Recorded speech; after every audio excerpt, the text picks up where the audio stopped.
Perekonomian Indonesia di tahun 2019 diprediksi akan mengalami peningkatan berkisar di angka 5,4%. Hal tersebut disampaikan anggota Badan Supervisi Bank Indonesia, M. Edi Purnawan. Menurutnya, tahun 2019 diprediksi Indonesia mampu menembus target tersebut. Potensi di daerah secara keseluruhan akan mulai bergerak untuk memperbaiki pertumbuhan ekonomi dengan cakupan beberapa sektor, yakni harga komoditas, dengan memaksimalkan sektor pertanian dan pertambangan sehingga memacu sektor lainnya untuk bergerak.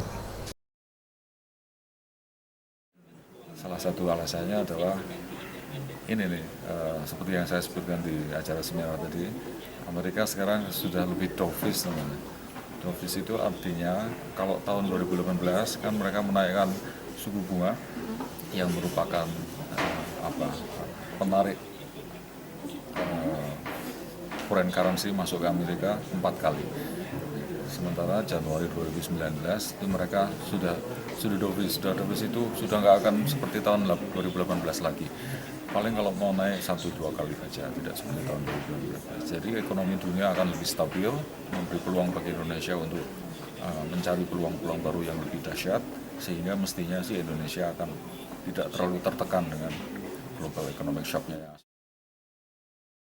Pertumbuhan ekonomi Sumsel yang di atas nasional pada 2018 sebesar 6,04%, merupakan pertumbuhan berkualitas karena rendahnya inflasi di angka 2,74%.